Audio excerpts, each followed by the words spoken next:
Where'd you grow up? Oh, I grew up in the Midwest. So I grew up in Oklahoma, and I was in this little town, Bartlesville, Oklahoma. The only thing really famous about, well, there are two things that are famous about Bartlesville, Oklahoma. One is that there is actually a Frank Lloyd Wright building. Like, why? I don't know. And then Phillips 66 gas station, which eventually evolved into 76, was there. And so every field trip was to the mansion, which was Frank Phillips' mansion. So it was a small town, and country living, good times, good gravy. But yeah, I was there until 18, and then I moved to St. Louis to start college, first in my family to go to college. So you were you the youngest? Tell me again. Yeah, I was the baby. So my parents, I have an older brother and sister. They're 10 years and 9 years older, respectively. And so in many ways, I was like an only child because they were off, doing their own things and were out of the house by the time I was, 10. So most of my teen years was kind of like an only child experience, which is why I'm so stingy and don't like to share my leftovers. Don't touch them. They're mine. So yeah. Yeah. So why was there such a big gap? Or is that just what your parents decided, or is there another Yeah, story there? I was just one of those oops babies. Like they were kind of done. And then my dad, yeah, because my dad was, let's see, my mom was in like late 30s when she had me, which in 1976 was way more rare. And my dad was, I think, in his mid 40s. And he used to always tease me that they were going to give me up for adoption. But when I was born, I came out the womb with like an inch of like 3 inches of hair and just sticking straight up like a cock's crow. And all this red hair. My dad's the redhead. He was like, well, I can't give up a redheaded baby. I gotta keep her. So yeah, but that was So interesting. Yeah, go ahead. so tell me about like growing up. Like what so were you so when you were, like 4, 5, 6, your siblings were still in the house. They were in high school, right? Yeah. And what was that like? Well, I mean, as a little one, I was very social. I was always running out of the house and running down the street. And there was this apartment complex just about 3 doors down from our house, and I would literally just go like door to door knocking, like, "Do you want to come out and play? Hello, do you want to talk? Do you want to hang out?" And like at 5, 5, 6, and there was a huge park across the street from our house. So we kind of grew up in this, it was country, but it wasn't like out back country. So there was a park across the street. We had about an acre out the back door. And so I spent a lot of time in the backyard. I spent a lot of time running around in the streets and across at the neighborhood, at the park. So, my mom and dad were thinking about them as when I was little. What were they like? I mean, my mom was an entrepreneur. She owned her own business. She was a bookkeeper. And so I really would spend a lot of time on the floor at her feet while she was working, and she would give me little crafts to do or little things. Or I started filing when I was 5 years old. So that was like, here are some files, kiddo, go do that. Help me with my work. And she would take me around with her on her jobs. And so I would see her working. And it was kind of funny. Later in my life, I had this whole narrative about myself as being like very different from everyone in my family, and nobody's ever done any of these things that I've done, and like started a business. And it wasn't until I was probably, 3 years into my business that I was like, wait a second. My mom was a business owner. She was an entrepreneur. I grew up watching her do that. And it's so strange how like it just didn't really even click in. I didn't hold her in that way until much later in my life. My dad was a hard worker. He worked at a zinc factory.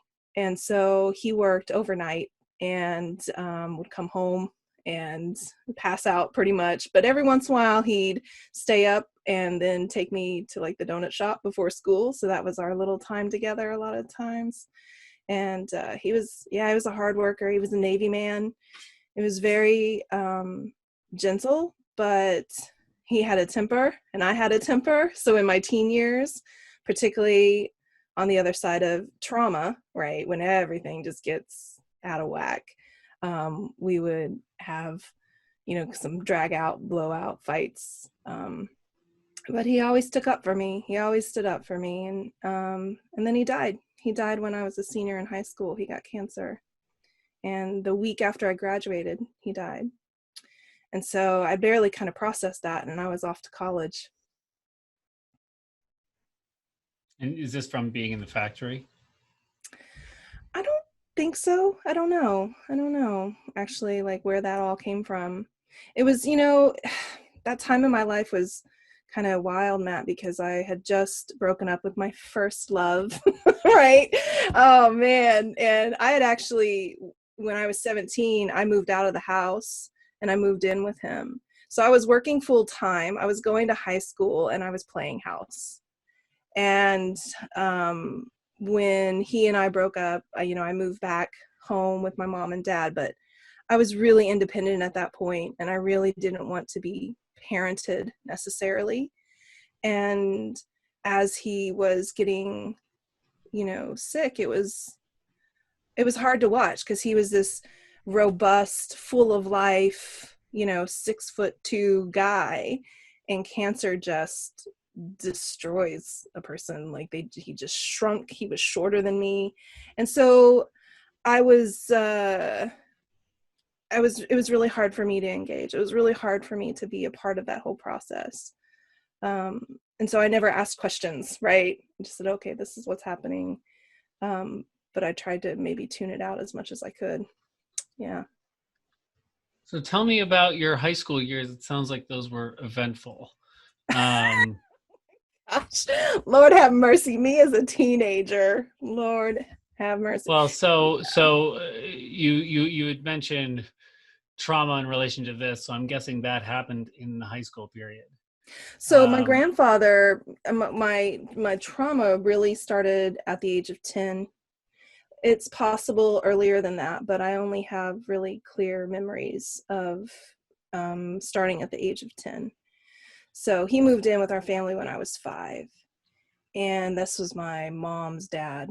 Yeah. And so I was actually really excited about that because, again, my older brother and sister not really paying me much attention. And so my grandfather was somebody who I, would run home from school to go see, and I would go straight to his room and we would play and we would hang out. And we spent a lot of time on the front porch. He wore this orange fuzzy sweater that, like, in my mind made me camouflaged because it matched my hair. So I would like cuddle up with him. I was a super cuddly kid. Like, if there was a lap, I was in it. I was affectionate. And then the abuse started, and that really took me out of myself. So from the age of 10 to roughly 11 and a half, and then my mom found out what was happening. She just happened to walk by one day and saw him. She looked out the window onto the front porch swing and saw him touching me. And she came, Matt, she came like blazing out onto the porch like a mama lion, and she snatched me away from him. And, my mom and dad, they responded really well to the situation. And they got my grandfather, they made him leave. They moved him out. They moved him in with my Aunt Betty. That's sometimes a tough spot because I really think about, my mom now has Alzheimer's and she doesn't remember me. She doesn't know me anymore, right? My dad's gone. But in that moment, both of them were really there for me, really strong for me. And, I've been doing this work since 2007 with survivors of sexual abuse. And I hear so many stories that are not like that. So many stories of parents who turn a blind eye, parents who defend the person who's causing harm. And I think there are more stories where people do as my mom and dad did, but we don't usually hear those because it's usually just the painful moments that people share. But yeah, so that kind of set me on my course. And he was gone. He was out of the house, but the impact of what he had done wasn't gone. I was really overwhelmed by a lot, and I didn't know how to talk about it. And my parents got me into a counselor's office once or twice, but that was scary. That was hard. The counselor, looking back on it, was a complete idiot, saying things like, well, did you ever think about not going out on the porch with him? Did you ever think about not wearing tank tops? All these things, which, as a 10, 11-year-old, I didn't know how to advocate for myself, but had that happened today, I would have told him to go fuck himself, right? Like, that's not okay. So that shut me down, and I thought, okay, well, it further confirmed all these fears that I had done something, that I had caused all of this, right? And so I just refused. And being the stubborn redhead that I am, I won. With my parents, they just surrendered to it. And so, middle school and high school, that was always this thing sitting in the background, really, really affecting me, even though I didn't understand how to talk about that or how to put those pieces of the puzzle together. I just knew that I was angry. I knew that I wanted a boy to make me feel like I was good enough, that I needed evidence that I wasn't, a worthless piece of shit, and that I wanted to understand really big things, which made me often feel outside of my peer group, because I didn't want to talk about who Kirk Cameron was. Back in that's my generation. Oh Lord, dating myself. Kirk Cameron. How cute is Kirk Cameron? I just love how cute he is. He's just so cute. And I'm just sitting there with my friends like, are you kidding me? Like, this is such a waste of time. Can we please? Like, don't you understand? Really bad shit's happening in the world. So I finally found my crew, right? And of course, these oftentimes were other girls who had experienced trauma, because we just got it. We didn't have to talk about it. We didn't have to name it, but we just understood each other. And but I started working, when I was 16. I think that's something that my mom and dad definitely modeled and instilled in me, is being a hard worker. And so, picked up a little job and really haven't stopped working since. And it feels like a place to pause. So what, while it was going on for over a year, right? While it was going on, like, what was your level of awareness of what was happening?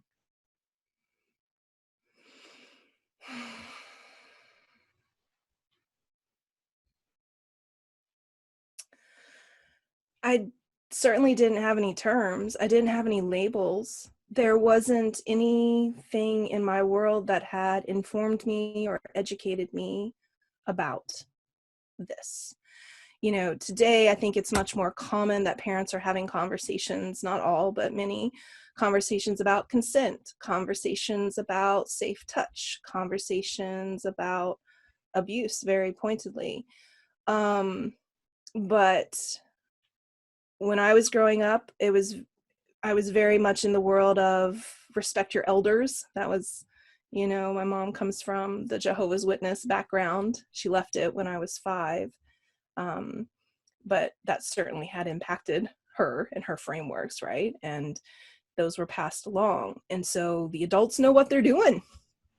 Okay, that was about all I understood. The adults know what they're doing. So if he's doing this, it must be okay. Even though everything inside of me was, cringing and shutting down and dissociating and, going home, I stopped running home from school, right? I started meandering. I started taking as long as I possibly could, walking through the forest, right? Walking through the trees and through the fields there. All I knew is that I felt bad, and I felt like I was doing something wrong. And I remember thinking, when you do bad things and you do something wrong, you get punished, you get in trouble. So I'm not telling anyone because I don't want to get in trouble. So I just kept it to myself. And that was hard, Matt, because it's hard because for everybody else, you're just the same person. Like there might be some signs, but for the most part, like, you sit down at the breakfast table. I mean, an hour after the first time my grandfather really abused me that I remember, I'm sitting at the dinner table and my mom's, how was your day? And what did you do? And, what do you say? You tell lies, basically. You start pretending. So I remember that feeling a lot, feeling like I had just become an actress, right? And that helped in some ways because it helped me disconnect. This isn't really me, right? This is a version of me that's experiencing this, but not the full me. Yeah. And so you weren't always necessarily completely aware of the right or wrong of the situation at the time, but that did. I think what's interesting here is I'm trying to figure out how that transition turned into anger and actual frustration about it, because certainly you weren't feeling that at the time because Mm, you didn't understand, like you felt like you right. were playing the game that should have been played. So how did that evolve? How did that feeling evolve? Well, I think the moment when my mom ran out on the porch and yelled my name in like her best Rachel, you're in trouble voice, like at the time, that's how it landed for me. I was like, uh-oh, like I'm the one she's yelling at. I'm the one who's in trouble here. And it wasn't until much later in my life that I unpacked that and recognized it as her fear, right? And her just protection and her wanting to get me away. But there was that moment, and there was also this moment where I was sitting on the porch with him one day, and my Aunt Betty pulled up unexpectedly into the driveway, and he snatched his hand away from me.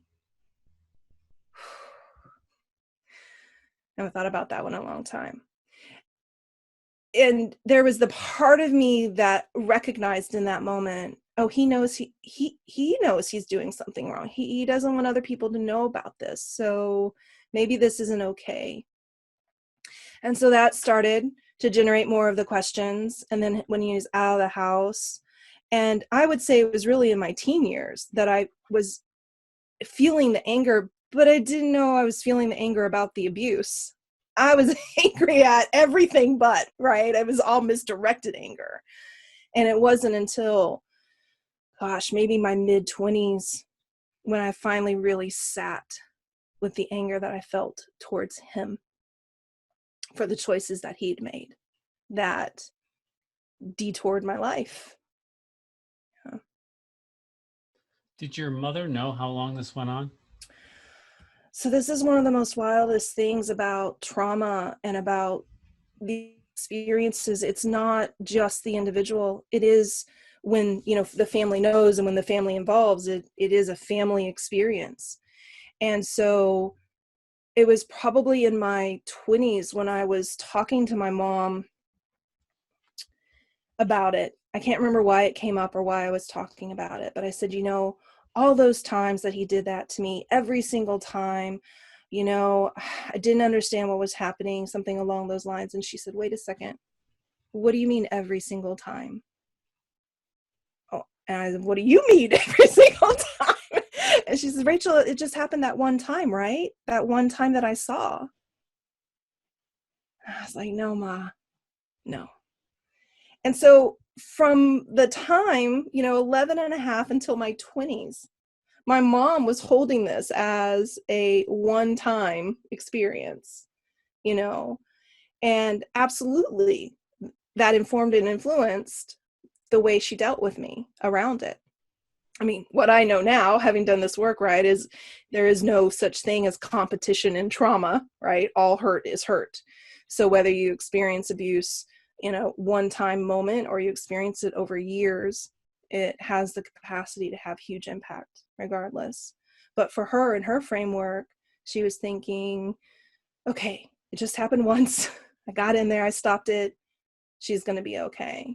And she didn't know all that I was really holding and all that I was really dealing with, the extent to which she abused me, the different types of How did ways. she react? How did she feel when you She told just her that cried. it went on for a year? She just cried. Yeah. She didn't have any words, and she didn't need to have words. I mean, how would she know? I wouldn't talk to her about it. I wouldn't share with her about it until that time in my life when I was finally ready.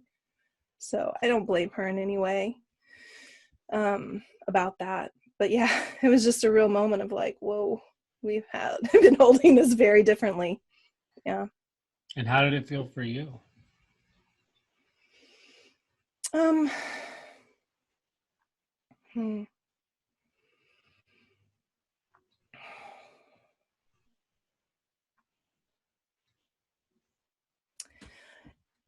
It was difficult because one of the things that I've struggled with my mother is feeling misunderstood, feeling like she didn't get me, feeling like she didn't know me really. And I would often blame that on her upbringing or her being from a small town and these sorts of things. But in that moment, it was difficult because on one hand it was reinforcing that old narrative of here we go again, she doesn't really get me, she doesn't really understand me. But there was also some relief in it. There was this little bit of a sense of, but she couldn't, she didn't know, she didn't have all the facts. So how can I expect something expect something from her in that case? Yeah. And what happened to him? He died very shortly after he was found out. I was at summer camp. I loved it. I loved summer camp. Summer camp was my jam. And I was there in the cabin, and the camp counselor came in and asked if I'd go for a walk with her. And so we did. And along the way in the walk, she said, I've heard from your mom, and your grandfather's dead. Grandfather's passed away. And do you want to leave camp? Do you want to go back home for the funeral? And I said, nope. No way, no how, not interested. And went off to the next thing. So it wasn't until I was in my 30s, Matt, that I went to his grave. And I very specifically went to his grave because I was in a relationship and I was struggling. We had hit one of those places where I wanted more, he wasn't sure, and that unsureness was triggering all of this old stuff with me about like just being an object to be used, just being good enough for so much and no more. And that came really, I could connect it to a very specific moment with my grandfather, when in one of the few moments where I can remember me resisting and me trying to push him away, he just said, let me play with you. And that seared into my mind, and then baby little. No, I know. We have a Can you say Hello, hi? little. Oh wait, can you say hi? No. No? No. You want to see your cute face? Hello, little man. Sweet pea. Oh, that's sweet. Let's go downstairs. Yeah, it's two. 2? That's great. But you have other children as well, don't you? I have a 4-year-old, yeah. And a 4-year-old. Yeah, that's sweet. Teeny tiny. Yeah. Sorry about that. No, it's great. It's good. Bye, buddy. Love you. He's very kind. This 2-year-old's very kind. I love that. Okay, you saw this manifest in high school. I remember you said that you tried to move in with a guy. I mean, like, what's the story there? Yeah. Well, I mean, like so many survivors of sexual trauma, you're chasing um you're chasing a sense of self-worth. You're chasing a sense of value. So everything about abuse and trauma teaches you that, like, you're an object. You're here for the pleasure and benefit of somebody else, that your needs don't matter. Um, and so you end up constantly externalizing that. You're constantly looking outside of yourself for that sense of value, for that sense of worth. And boys, and then I'm bisexual, so later women, became the easiest way to do that. If you show me attention, if you approve of me, then I will feel better about myself. And I think by the time I was 16 and a half, leading into 17, things were rough in my house. I was aggressive. I was violent sometimes. I was suicidal at times. I was a handful, no doubt about it. I was a complete handful. And my parents had tried various things. They'd put me in a juvie house for a little while. But we just weren't getting on, and no fault to them at all. I was a handful. and and so I think there was just a part of me that was like, I got to get out. I have to escape this in some way, and maybe everything will be better if I'm out of this house. And so I met Buddy. Oh, such a country name, isn't it, Matt? It's so cliche. It's so cliche. My first true love of a country girl is Buddy. Yes. And I met him at a Buddy pool from hall. Oklahoma. Yes. And man, and as you do when you're 16, 17, you fall in love, and it's just full of life and excitement and fun, and I honestly don't know how we got it in our head that this was a good idea to move in. I have no idea. I can't remember what his circumstances were, why he was into it, but we ultimately said, yeah, let's do it. And my God, like, the 90s in Oklahoma, two 17-year-olds can roll up into an apartment complex and be like, give us a place, and they say, sure, no problem. So yeah, so we moved in together, and it was great in so many ways. It was healing in some ways, but you're 17. Oh my gosh, right? I knew nothing really about being in that kind of relationship, and hell, my brain was even done developing at that point. So there was reactivity. He had his own history of sexual trauma, and we collided eventually, and it just evolved into physical abuse and verbal abuse, both ways. And so eventually it just got to a point where it was madness. It was just madness to stay together. It was, one of us would have ended up really hurt. And so I went back home. Yeah. And still to this day, like, my parents, God, they really amaze me when I think about them, because there wasn't a blip at all. There wasn't any shaming. There wasn't any, we told you so. The only thing my dad did was pick up a bat and head out the door after I told him a little bit of what had been happening. I was like, Dad, no, don't do that. But they just welcomed me back. They made it so easy for me. So, and so then I spent the last, year, really, my, 17 to 18, watching my dad die and watching my mom watch my dad die. And my sister and brother weren't there. So it was really just the three of us. And I was skipping school a lot. I was still, kind of dating, hanging out, kicking around. But all I had my eye on at that time in my life, Matt, was get the fuck out of here. I have to get out of here. Like, there was something in me that said, get out of Oklahoma.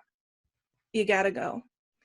And I remember whenever we sat down, this is how they prepared us for the SATs. We had one high school in Bartlesville. And the day before the SATs, the counselor comes in and says, all right, y'all, we're going to have a test tomorrow.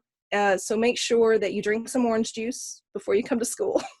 That was it. That was our SAT prep. I didn't even know. And so I sit down and do this, 5 hours of testing or whatever it was. And then, months and months later, I'm starting to fill out applications for college. Again, I'm the first in my family to pursue college. And so I get to this question about SATs. And I'm like, what is that?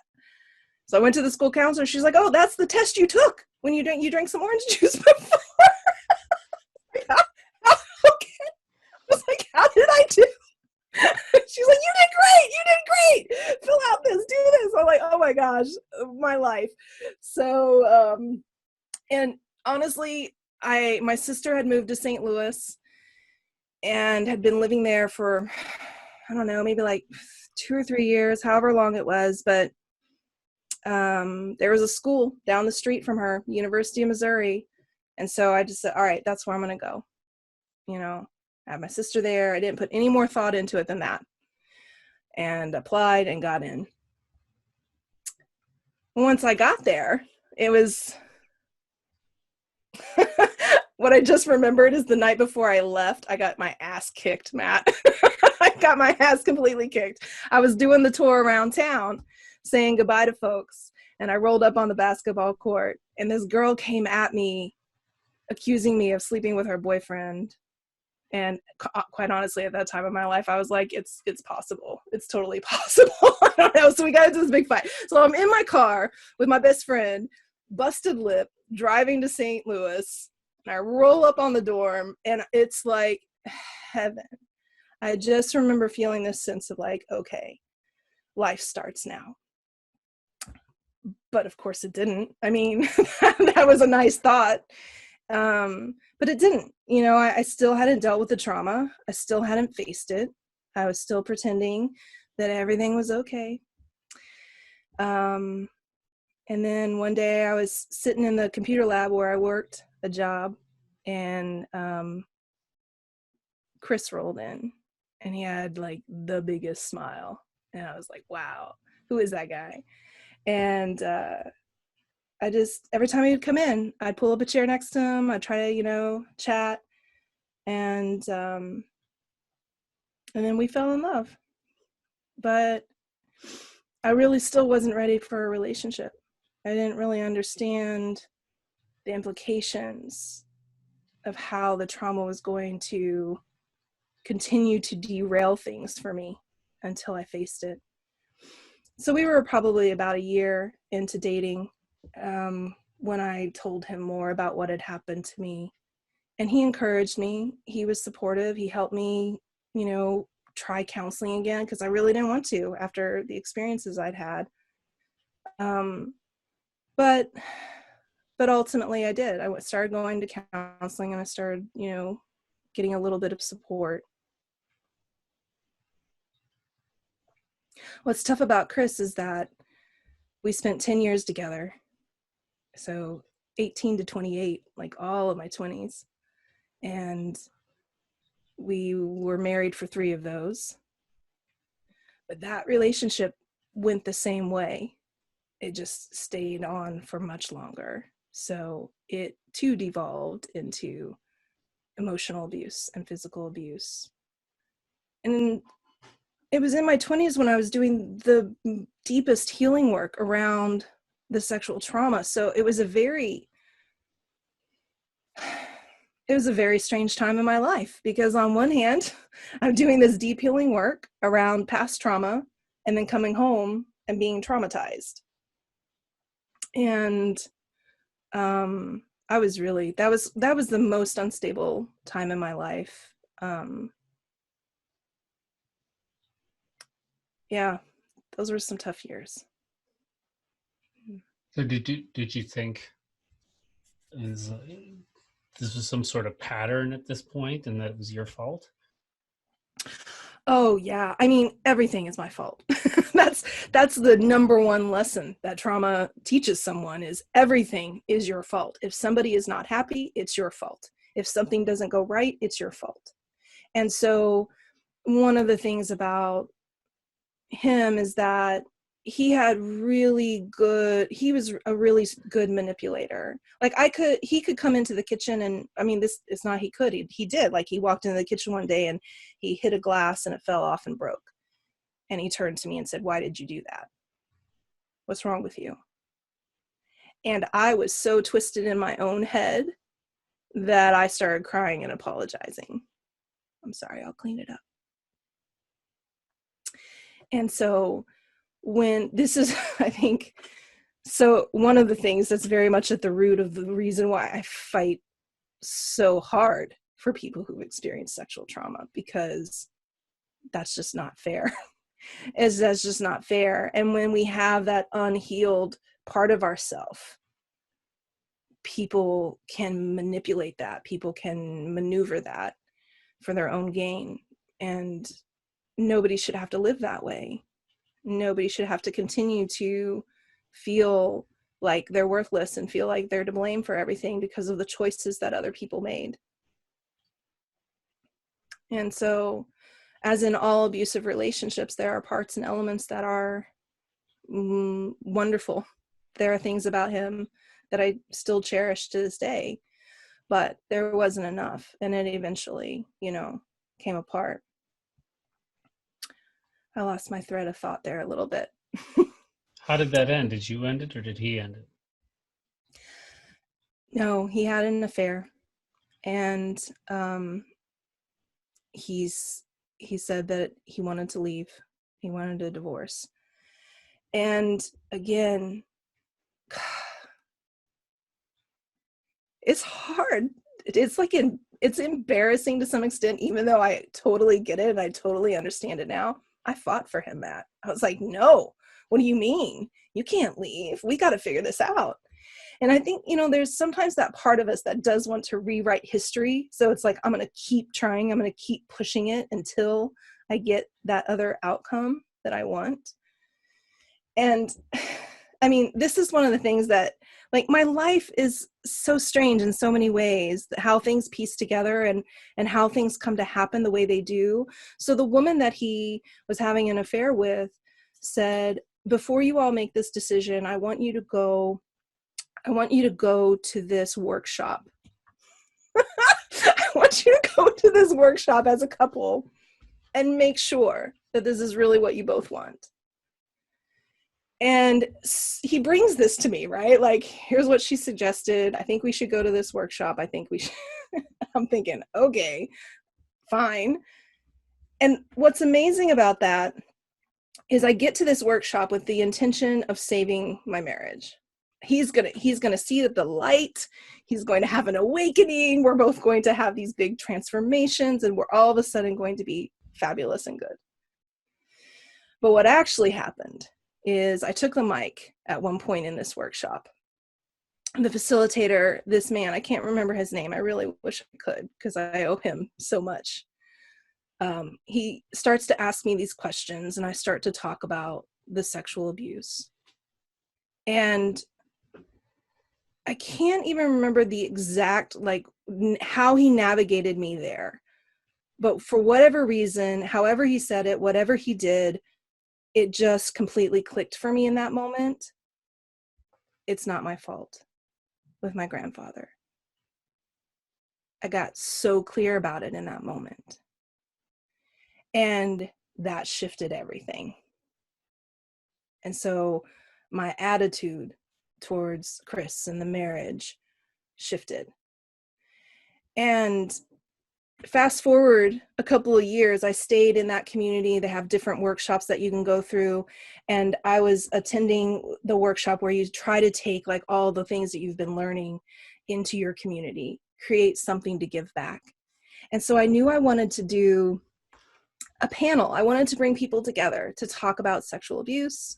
I wanted to have experts and to have some sort of event along those lines. And so, Matt, I was talking to this guy about it. And I couldn't think of a name for the event. I was really struggling with it. And he says, well, tell me a little bit more about why you want to do this in the background. So, I told him. And he says, Rachel, I don't know what to call the event, but you're such a survivor. God, you've been through so much. It's amazing. It's amazing how much you've survived. And bless his heart, I didn't know this was going to happen. He didn't know it was going to happen, but I totally lost my shit on this man. And I just started yelling. And I was like, this is not okay. I do not want to be a survivor. Who wants to do that? Who wants to survive their life? That's a waste of a life to just survive. I don't want any of that. Isn't there something beyond surviving? And he starts laughing at me. And when you're upset about something and somebody starts to laugh, you're like, now I'm double upset. But he says, Rachel, I don't know about any of that, but I know that you now have the name of your event. Beyond Surviving. And so how wild is life, Matt, that the woman that my husband was having an affair with directed us towards this community where I would ultimately get some of the most profound healing around the sexual abuse I experienced, and would also set me on my course in so many ways to what I do today. Like, this is the stuff I love. Like, I love that about life. And it's a constant reminder to me that the things that feel like stings, the things that are pain in our life can, as cliche as it really sounds, be of purpose. Be of purpose. I wasn't going to do any of this, Matt. I was going to be a high school English teacher. I was going to be Robin Williams, Carpe Diem, my captain. That was my vision for my life. And then life happened. And it went in different directions. Yeah. And that started what you're doing now? It started with that event and it blossomed outward, or? Yeah, I think that was, that the end of my marriage was a huge turning point for me. I had moved, we were in California by that point. I ended up in California because he was coming out here for school. And I fell in love with California.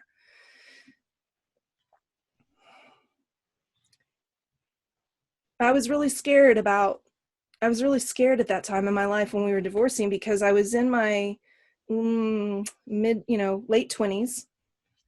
So, 30 is approaching, which now today I'm like, it's no big deal. But when you're 28 approaching 30, it feels like a big deal. And how am I going to support myself? How am I going to, make a living out here? Can I even afford to live here? Is anybody going to want me? Like, I'm a 28-year-old divorcee with sexual trauma. Like, all of that was still there for me. And I remember sitting in my living room on the floor. I didn't have anything in the apartment. I just had a lamp and a sleeping bag at that moment. And I was just crying. I was just crying and sobbing because I didn't understand. Like, why is this my life? Right? And why is this happening to me? And like, exactly, who am I that I keep causing this? And it was almost like, I like to think of it as an angel because I can be kind of woo, kind of spiritual, but it's kind of also my intuition, my higher self. I just heard this voice. Rachel, stop it. You have got to get your shit together, like right now, or you're going to spend the rest of your life like this. Get up and do something. And so I did. I did a lot of somethings. I started reading everything I could. I started going to groups. I eventually did my master's in counseling psychology. But really, the hugest impact in my healing journey was when I started studying the neuroscience of trauma. And so that had all started in around 2006, 2007. I had done a workbook, Shelter from the Storm, that had really helped a lot. And I was thinking about that time in the workshops and things I had learned there.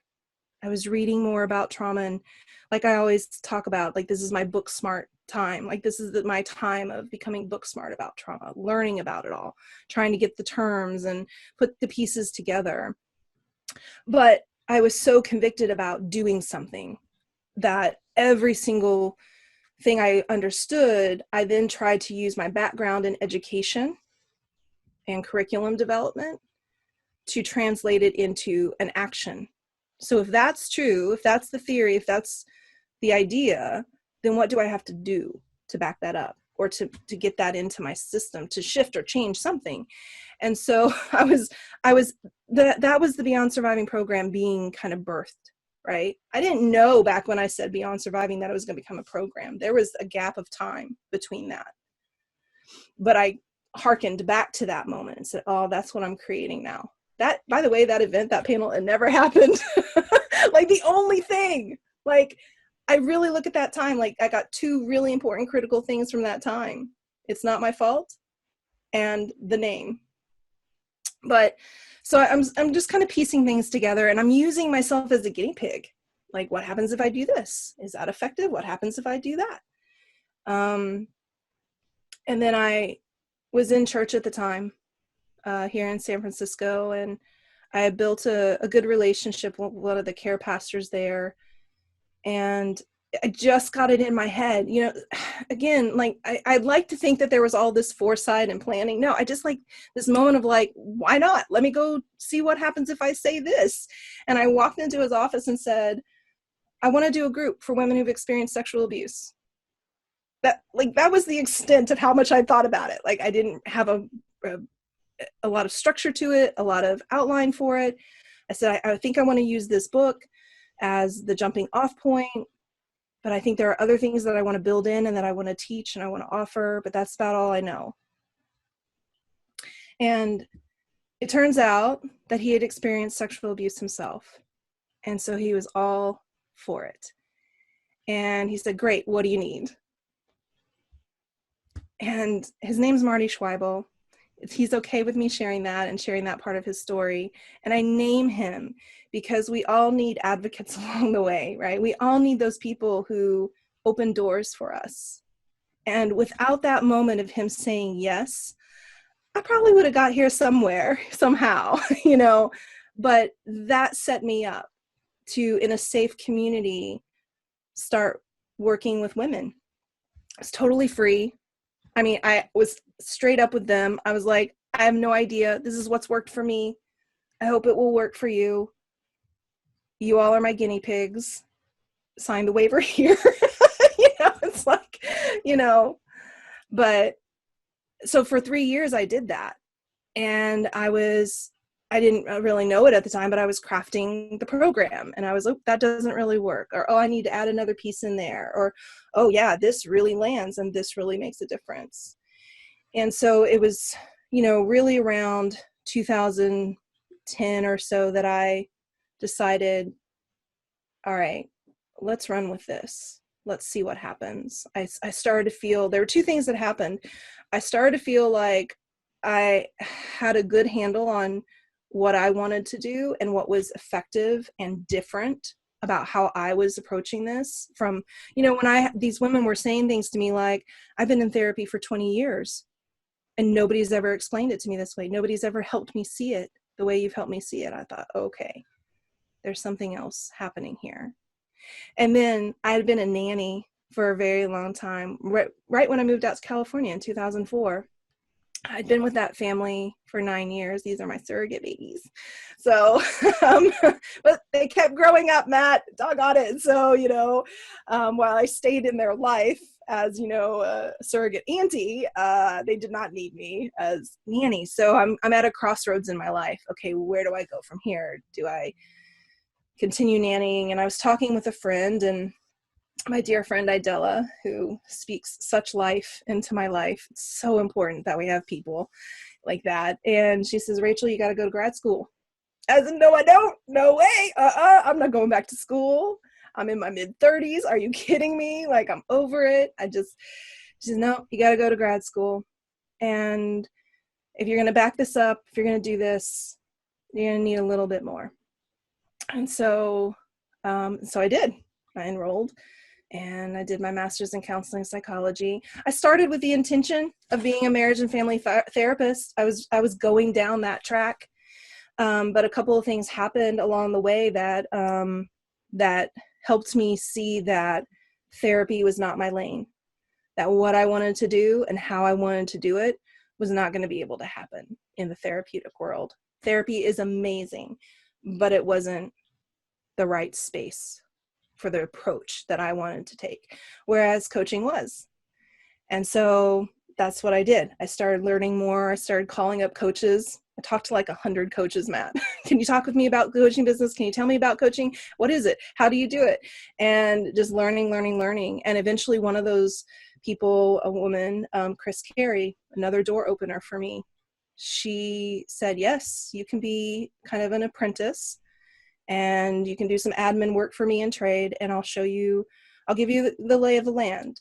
Kind of showed me the ropes and helped me think through what I wanted to do and how to set up my business. And she gave me my very first client. And so, I was building and trying things out, getting a little bit of traction. And around 2013, 14, I was solid. Like, I knew exactly what the Beyond Surviving program was. I knew exactly who I wanted to help and how I wanted to help them. I felt I'd had enough clients where I was starting to feel like, yeah, this is good. This works, but I didn't have the business savvy. And so my dear friend Lauren said, hey, why don't you come to this weekend conference? It's all about building business. And it was the company that she was working for, Bill Barron Coaching. And so I went and I fell in love with the community. And a year later, I'd still been working part-time gigs because I had not gotten to the place where I could fully support myself as a coach. And so I was doing little side jobs, and I was working for this startup down in Redwood City. And I remember a day I was talking with a friend, and I said, oh, this is sucking my soul. Like, I just want to focus on my business, and God, the hours that I spend down there, it's fine, but it's not really what I want to be doing. And it's, not really a high return on investment income wise. And so I was, bitching and moaning, as my mom would say. I was bitching and moaning without doing anything about it. Right. And then a week later, they fired me. I got fired from that job. It came out of the blue. I didn't see it coming at all. And I remember calling Idella up and saying, oh, I'm unemployed. What am I going to do? I just got fired from this job. And she laughs at me and she says, Rachel, you're not unemployed. You own a business. What are you talking about? And I said, all right, okay, here's what I'm going to do. And I just set a plan for myself. I said, all right, I have, this amount of money in savings that can last for this many months. So if I don't have to take more than X amount out each month to keep myself going, then I'm just going to focus 100% on Beyond Surviving and working with people who've experienced sexual abuse. And that's what I did. And I never touched my savings. And so that was the moment in my life where everything shifted to being fully focused on this work. And I haven't looked back.